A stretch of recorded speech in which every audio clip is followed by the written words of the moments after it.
Bonjour et bienvenue dans cette vidéo. Aujourd'hui, nous allons apprendre à réaliser la robe de la poulette et le petit gilet nœud papillon ici de son coq. Les patrons des vêtements se trouvent sur le même patron que la poule et le coq, qui, je rappelle, sont téléchargeables sur unbrindiris.com. Vous avez le lien direct dans la description en dessous de la vidéo. Au niveau de la poule, le patron est tel quel que ce que vous allez voir sur la vidéo. Toutes les instructions sont bien expliquées pas à pas, et pour la robe et pour le gilet. Pour le gilet, vous verrez, j'ai fait des petites modifications de dernière minute afin que le gilet s'arrête de façon bien droite ici au niveau du devant et non pas en pointe, et pour qu'on voie un peu son petit ventre rebondi ici et que le gilet ne tombe pas trop bas en faisant des petits plis comme ça, comme c'était le cas dans mon dernier prototype. Aussi, pas de panique si dans la vidéo vous avez un patron qui ressemble à ça. Cela ne change absolument rien au montage. La seule différence, c'est que vous allez avoir quelque chose de similaire à ça sur votre patron PDF que vous aurez téléchargé. Tout est bien inscrit par rapport au milieu devant et au milieu dos, donc il n'y a pas de raison de les confondre. Tout est bien écrit. Reportez-le sur votre tissu. La seule différence, c'est qu'on n'aura pas une grande pointe ici au niveau du milieu devant. Cette longueur sera beaucoup plus courte et vous obtenez un angle droit ici et non pas une pointe pointue. C'est ce qui va permettre au gilet d'avoir une finition bien droite et bien propre ici sur le devant.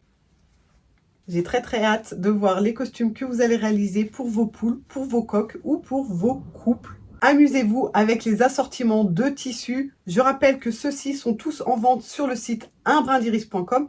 Le stock est très limité. Si vous avez raté le tuto du coq et de la poule, je vous mets le lien juste en haut à droite de l'écran pour accéder au tuto. N'hésitez pas à partager avec moi vos créations en photo sur le groupe Facebook La Couture Créative avec Iris. Allez, c'est parti, allons réaliser de jolis costumes pour notre basse-cour. Voici nos deux vêtements qui sont aussi disponibles sur le patron de la poule dans les dernières pages. Ici, on a la robe pour la poule et ici, le gilet pour le coq. Vous pouvez déjà faire des trous ici au niveau des extrémités de l'ouverture, étant donné qu'il va falloir reporter ces deux points ensuite sur le tissu. C'est la toute première étape qui est de faire l'ouverture entre le tissu principal et la doublure. Donc chaque pièce est à couper bien dans le droit fil, 2 fois dans le tissu, 2 fois dans la doublure, quel que soit le vêtement. Alors là, j'ai mon gilet et la doublure, ici ma robe et la doublure. Je me mets donc sur mes doublures, sur l'envers des doublures.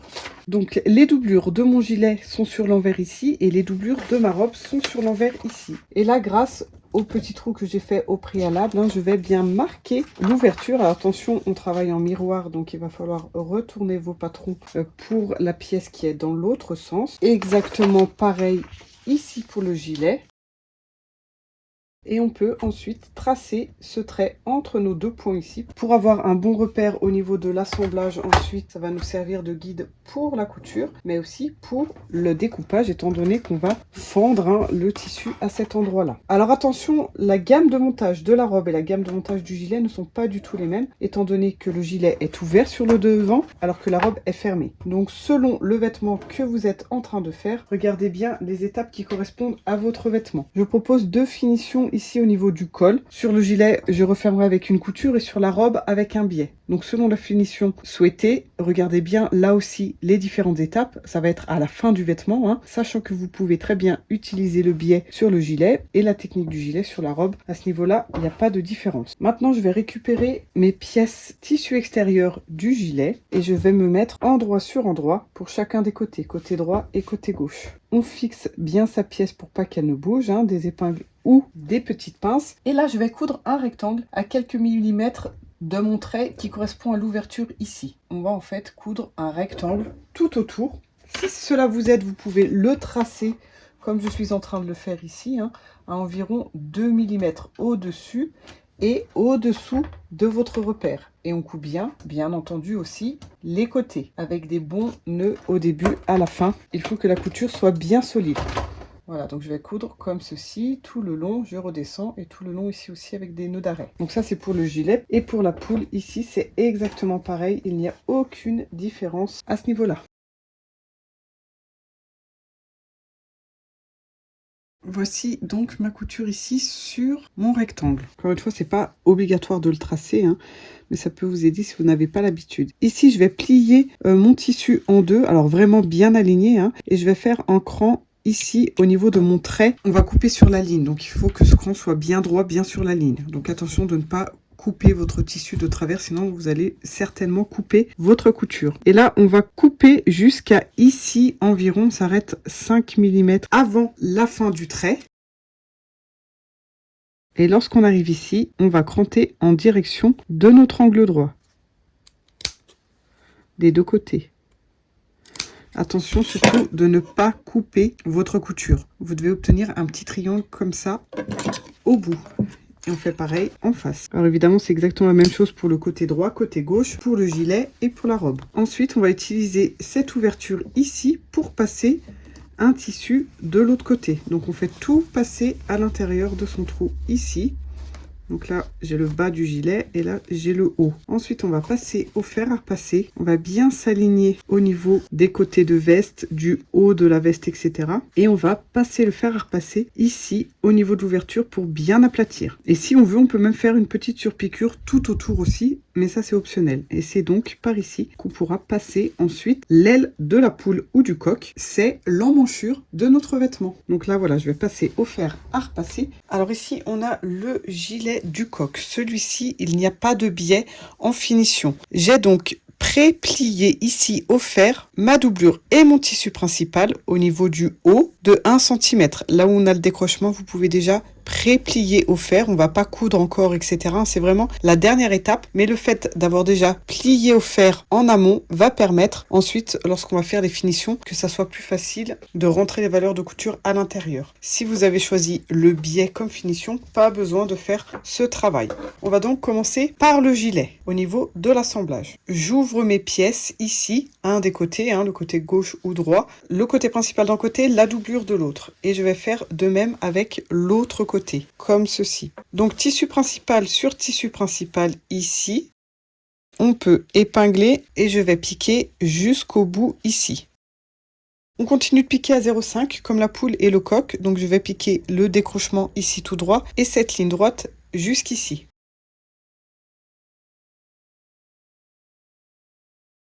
Donc là, on est bien sur le dos, qui le devant, pour l'instant, on ne touche pas. Ensuite, je vais faire la même chose du côté doublure. Donc évidemment, on a notre ouverture, notre emmanchure ici qui gêne un peu. Mais voilà, le but, c'est de se mettre bien bord à bord. Ici aussi, c'est faisable, j'ai vraiment conçu le patron pour que ça fonctionne. Et on va faire exactement la même manipulation. La seule différence est que nous allons laisser une ouverture ici au niveau du milieu dos. Donc là, je fais un nœud. Je reviens plus loin. Alors, une bonne ouverture d'au moins 4 cm, voire 5.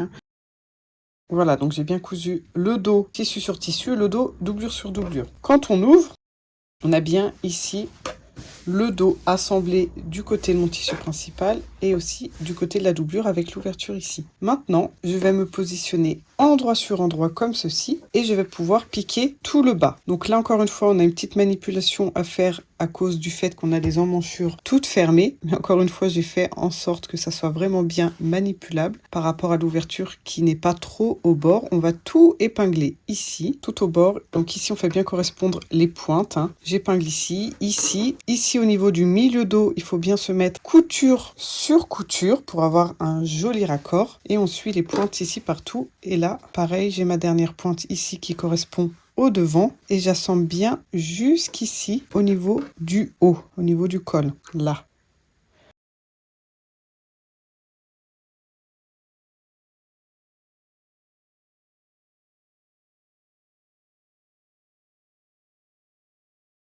C'est important de faire tout l'écran comme ça dans les angles pour avoir une jolie forme au final au niveau de son gilet. Je passe par l'ouverture ici pour retourner mon côté droit puis mon côté gauche. Voilà, le gilet est déjà quasiment fini avec les doigts et puis ensuite un repousse-angle ou une petite baguette, un stylo et vous allez bien faire ressortir chacun des angles pour avoir un joli gilet homme. Et ensuite, très très important, on va passer au fer à repasser et bien repasser tout ça pour bien avoir une jolie délimitation entre doublure et tissu principal. Voilà, je vais terminer ça hors caméra, il n'y a aucune difficulté et je vous montre le résultat. Voilà, donc là j'ai bien repassé ma veste et vous vous souvenez des valeurs de couture qu'on avait déjà pré-marquées ici au fer. Et bien cette fois-ci, on peut vraiment bien les aplatir et le but c'est de pouvoir fermer maintenant avec une surpiqûre le haut de son vêtement ici. Si on veut, on peut aussi surpiquer tout le tour du vêtement, hein, comme une vraie veste. À vous de voir. Et ensuite, ici, à l'intérieur, on va pouvoir refermer à la main la petite ouverture. Pour celles qui ont besoin d'un tuto, je mets le lien juste ici, en haut à droite de la couture invisible. Et ensuite, vous verrez si vous avez envie de faire des petits boutons ici ou un autre style d'ouverture. Vous pouvez faire des faux boutons en cousant tout ensemble. Hein. Ça sera un peu plus dur de passer la tête, mais ça passe. La robe, elle est fermée et elle passe. Ou alors faire des boutonnières et mettre des boutons. Voilà, donc là je vais refermer le haut et surpiquer tout le tour.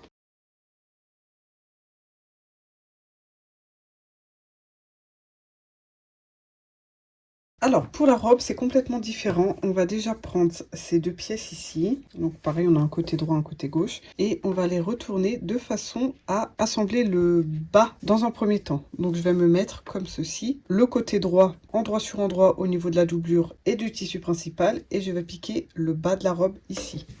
Ensuite je fais la même chose avec l'autre pièce. Endroit sur endroit ici. Et je pique l'arrondi du bas d'un bout à l'autre. Voilà, donc ça c'est fait. Maintenant on va retourner un des côtés sur l'endroit comme ceci et on va assembler les deux devant. Donc le devant, c'est là où c'est le plus arrondi parce qu'on a le ventre de la poule. Et là je vais me mettre endroit sur endroit avec l'autre pièce. Donc voilà, je vais rentrer celle que j'ai retournée à l'intérieur de l'autre pour faire correspondre mes coutures ici. Donc bien faire correspondre la couture du bas ici, ça c'est vraiment super important. Et là donc on se met bien tissu principal sur tissu principal, on suit bien la courbe hein, pour que tout soit bien régulier et on va jusqu'en haut. Donc c'est un peu comme pour le gilet homme hein, si vous avez fait le gilet du coq tout à l'heure. Là ça tire un peu par rapport à notre emmanchure, mais c'est tout à fait faisable que de mettre ces tissus bien endroit sur endroit d'un côté et endroit sur endroit de l'autre. Alors bien sûr on épingle bien pour qu'ils restent en place et ne bougent pas lors de l'assemblage. Et là je vais assembler tout d'une traite. Je vais piquer sur la doublure jusqu'en bas. Après, je pique ici au niveau de la délimitation des deux tissus et je reviens sur le tissu principal. Si on souhaite, on peut dégarnir un petit peu ou cranter les courbes. Hein. Après, elles sont assez légères, elles sont pas très marquées, donc on peut aussi les laisser telles qu'elles sont. Voilà, on va pouvoir se mettre sur l'endroit maintenant. Et un peu comme tout à l'heure où on avait le dos complètement assemblé au niveau du gilet du coq, là c'est notre devant qui est complètement assemblé avec la doublure d'un côté et le tissu de l'autre. Donc là, je vais passer au repassage. On va bien repasser ici sur le bas et bien repasser ici aussi au niveau du milieu pour donner la forme du ventre de la poule. Hein. C'est vraiment une robe sur mesure. Voilà ce que ça donne une fois repassé. Donc là, vous avez vraiment une bosse, hein, mais pas de panique, elle est tout à fait normale pour laisser la place au ventre. Maintenant, on va fermer le dos. Donc on va se mettre tissu principal sur tissu principal. On épingle. Et là, on va pas pouvoir faire tout en une seule fois. Comme pour le ventre, donc on va commencer ici. Voilà, j'ai environ 7 à 8 cm ici à coudre. À partir du haut en descendant. Alors attention de ne pas prendre les couches de tissu qui sont en dessous, hein, étant donné que ça a tendance à tourner vu que c'est fermé sur le bas et sur le devant. Le tissu ici a tendance à venir en direction de l'aiguille, donc on fait bien attention. Ensuite, une fois que j'ai fait mon bout de robe ici, je vais tout remettre ici un peu à l'intérieur pour pouvoir mettre doublure sur doublure ici. Comme je l'ai fait de l'autre côté, mais il y a toute l'épaisseur qui se retrouve au milieu.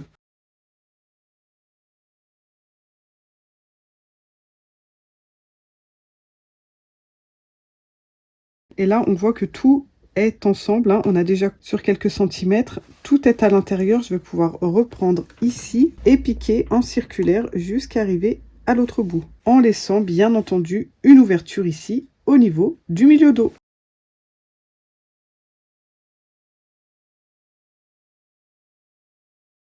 Voilà, et maintenant, en passant par l'ouverture ici, on va tout retourner sur l'endroit. Et comme pour le gilet, on pourrait refermer à la main l'ouverture qui se trouve au niveau du milieu dos du côté doublure. Alors avant de poser le biais, n'hésitez pas à piquer vos deux matières ici ensemble, hein, comme ça on est sûr qu'elles soient déjà fixées l'une à l'autre. Et puis s'il y en a une qui est un peu plus grande que l'autre, ensuite avec un ciseau, n'hésitez pas à couper ce qui dépasse pour que tout soit bien droit et à la même hauteur. Alors attention, c'est assez étroit, hein, donc c'est pas forcément facile à piquer. Il faut y aller doucement pour pas prendre forcément l'autre morceau, hein. Donc là, je suis sur le dos. Attention de ne pas prendre le devant en couture.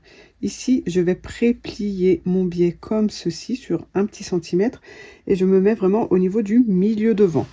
Mon biais est bien bord à bord avec le haut de ma robe. Je vais piquer ici dans mon pli. Et au fur et à mesure que j'avance, je déplie la robe dessous, hein. Encore une fois, vu qu'elle est fermée, c'est un cercle en fait fermé. Donc voilà, j'avance un petit peu, je m'arrête, je prends ma robe ici, je l'ouvre. Attention de ne pas prendre l'autre côté et je pique bien bord à bord mon biais. Et là, je vais couper mon biais à la même hauteur d'où j'ai retourné le début du biais. Comme ça, les deux vont se chevaucher ici. Donc là, je le laisse ouvert, hein, pas besoin de le replier. Et je pique jusqu'au bout avec un petit nœud. Je me remets sur l'endroit. Donc je vais tout retourner ici. Et je vais rabattre mon biais ici. Ici, je rabats ma petite pointe à l'intérieur pour pas qu'elle dépasse. Et je chevauche là le début de mon biais sur l'autre partie qui se retrouve à l'intérieur. On peut bien épingler son biais sur le devant comme ceci. Le but, c'est que notre pli ici vienne recouvrir notre couture précédente. Alors après, si la couture précédente se voit vraiment trop, vous pouvez la découdre, hein, étant donné que tout va bien être assemblé avec le biais ici et la surpiqûre sur le devant. Donc pas de panique non plus si vous n'arrivez pas à ramener votre biais suffisamment loin pour tout recouvrir. Et une fois que tout est épinglé, on va pouvoir piquer.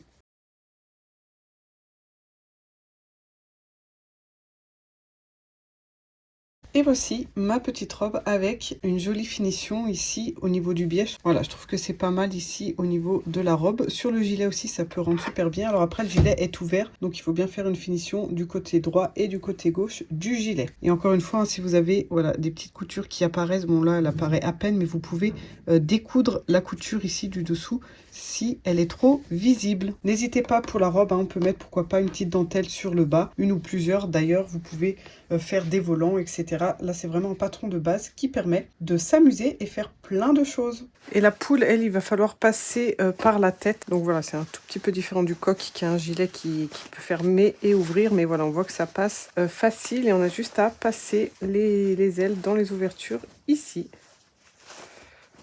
Voilà, au niveau de la queue, tout va bien. Et au niveau du ventre, on a bien la robe qui épouse les rondeurs de la poupoule. N'hésitez pas à mettre de la dentelle, rajouter des poches. En même temps que je dis ça, je me dis que des petites poches sur le gilet homme, ça pourra bien habiller. On peut lui rajouter aussi une petite cravate ou un nœud de papillon. Voilà, amusez-vous dans les détails.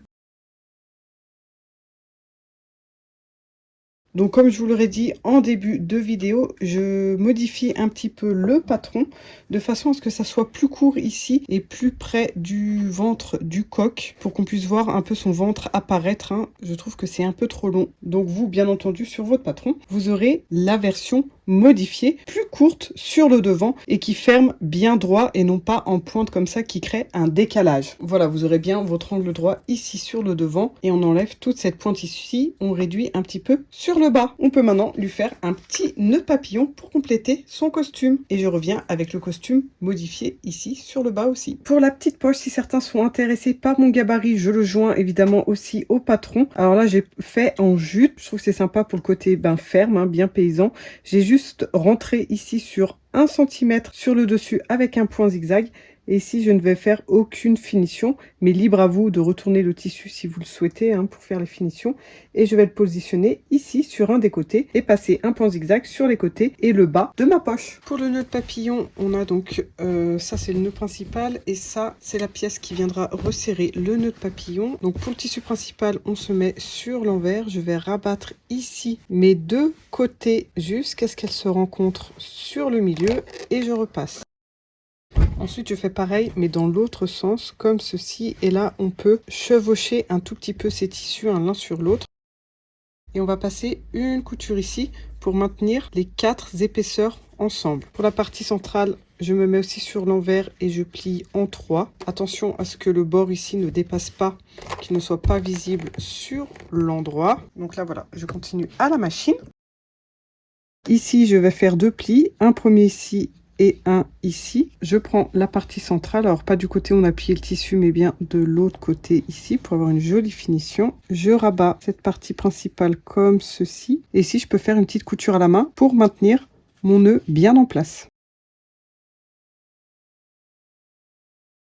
Et voici notre nœud terminé. Après, vous pourrez passer un ruban ou du raffia, ce que vous voudrez ici pour pouvoir ensuite attacher autour du cou du coq. Voilà, je crois qu'on arrive à la fin de nos coqs et poules. Bien entendu, vous aurez déjà vu le résultat final en introduction sans avoir à attendre la fin. Un petit mot quand même par rapport au gilet. Voilà, je pense que la modification était vraiment nécessaire pour qu'il ait un joli petit gilet vraiment sur mesure, hein, avec un joli raccord ici et qui ne descende pas trop bas sur le ventre. Le petit nœud de papillon optionnel, mais qui est pas mal, je trouve. Le fait d'avoir embourré les ailes ici, hein, ça donne un petit côté un peu plus musclé. Les ailes ont tendance à tenir un peu plus droit. Alors attention au résultat désiré, hein.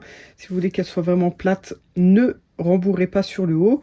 Pour ma petite poule ici, je lui ai rajouté de la dentelle, un petit collier. Évidemment, ne pas faire de collier si c'est un doudou pour enfants, hein. Adaptez vraiment vos poules et coqs selon à qui ils sont destinés. Ici, c'est pour de la déco. À vous d'être créatif et de créer des jolis petits couples à votre image. Vous pouvez aussi partager vos photos avec moi et les autres abonnés sur le groupe Facebook La Couture Créative avec Iris. Merci d'avoir regardé mon tutoriel et à très bientôt avec des nouveaux tutos.